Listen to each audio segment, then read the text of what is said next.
Good morning, everyone. It's Mike from PC Classic Cars, back with another test drive video. This morning we are in my 1971 Chevrolet Chevelle with a 454 big block.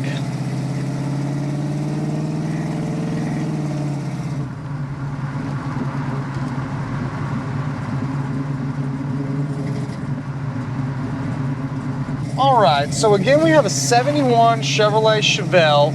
This has a non-original 454 in it, backed by a turbo 400 3-speed automatic transmission. And then you have a 12-volt rear end with apparently 411 gears via the previous customer or the previous owner. I'm not the one that put the rear end together, so I do not know the exact gear ratio. But driving the car, it definitely feels right around that. Just over the 4s when it comes to the gears, but still a really comfortable and easy car to drive. The motor, again, is a 454, runs really well. I don't have any specs on it, but it's definitely stronger than just a factory, just base model 454. It is topped with the Holley Sniper EFI system. The EFI system is going to be in your screen or in your glove box there. There's that little digital screen. If you want to pull it out, you can. You can put it up underneath your dash.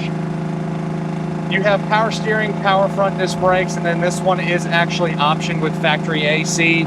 The AC is all there and it looks like it should be good to go.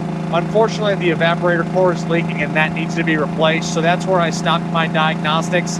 But again, I think if you just replace that evaporator core, you're going to have good AC on this one. And then you have headers, dual exhaust, nice aftermarket mufflers, tailpipes. Sounds really good going down the road. And even with that lower gear, it still is a comfortable, easy car to cruise. I mean, the speedometer works on the dash, but it's a little inaccurate. The speedometer in the glove box on the digital screen does work. We're probably doing about 60, 65 right now.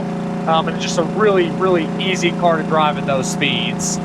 On the interior, you have a stock style bench seat interior. The door panels, the seats, the carpet, and the mats, all that's nice. The headliner looks good. There are a few little wrinkles in the rear sail panels in the back. But the package tray is in good shape. There's some little spots, again, where it meets the sail panel, where it's kind of coming apart, and you have your standard sweeping dash. The dash pad itself up by the speaker grills, there's a few little splits in the speaker grills, but that's really, really nitpicky. You do have the 3 gauges under the dash. You have a great oil pressure, voltage here in the middle, and then you have your temperature gauge. Couple smaller things aren't working. The horn doesn't do anything. And then again, the speedometer is working on the dash, but it's not accurate. But then you have the digital screen for the Holley Sniper that works in there. Washer sprayers are a no, and then the parking brake is a no. Take a look at my Does It Work section. It is posted on my website in multiple places. It'll have a really good outline of what works and what doesn't work on the car. But all the small stuff outside of the AC, pretty easy stuff to get going. Get on it here a little bit.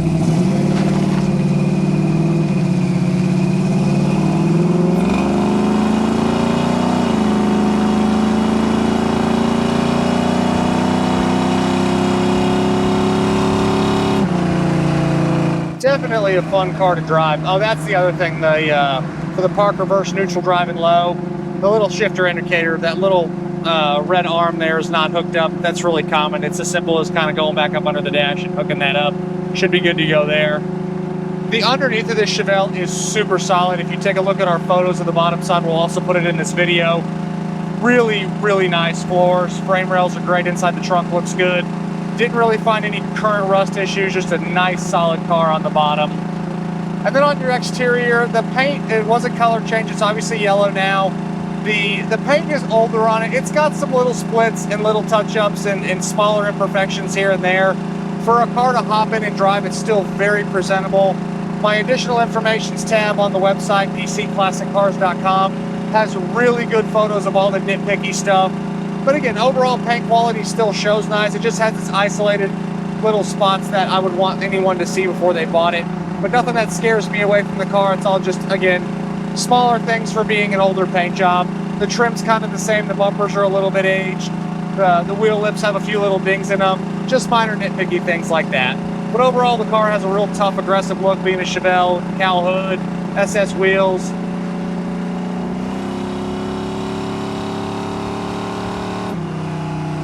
that big block definitely runs well, and I love the Holley Sniper setup on it.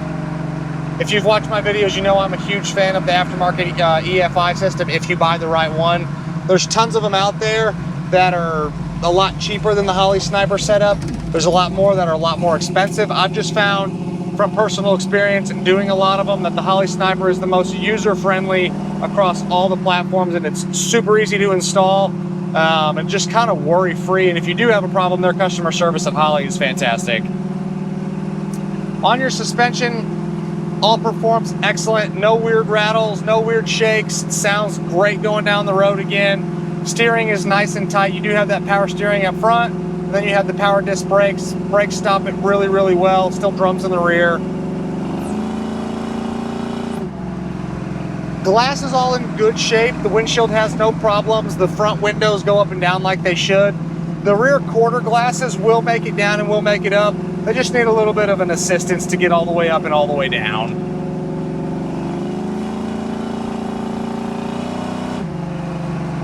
This is just a car to be able to have a lot of fun in really easy. Throttle response is right on. The transmission shifts just like it should. Exhaust note is right in tune of what I like. It's not too terribly loud. You get in the throttle and it definitely sounds really good.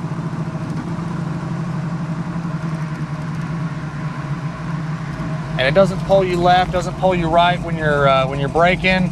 No tire rubbing.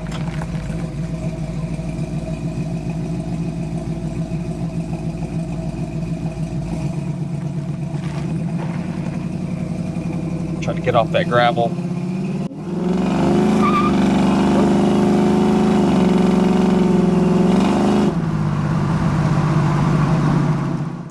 Rear view mirror's got some little hazy spots around the corner here. Same thing with the driver's side remote, or the driver's side mirror over here. It's kind of a little hazy on the outside.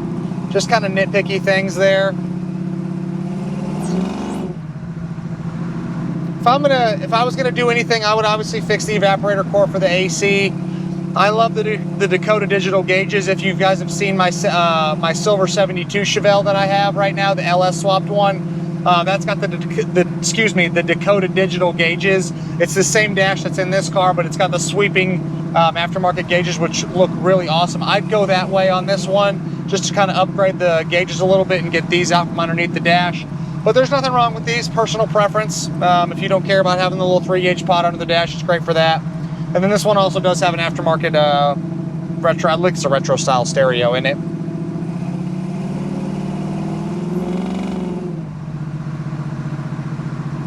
You do have seat belts in the front, you have seat belts in the rear, and then you do actually have the over the shoulder seat belt on both sides in the front if you want to wear those. Oh, the other item that was not working is the fuel gauge. I'm sorry, the fuel gauge is pegged all the way past full, so we're gonna most likely need a new sending unit.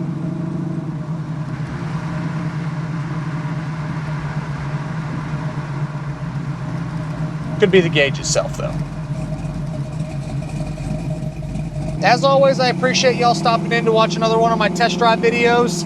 Make sure you check out the virtual description along with the additional informations tab. Both are posted on my website, pcclassiccars.com. We will catch you guys on the next test drive video, and thanks again for watching. Have a great rest of your weekend.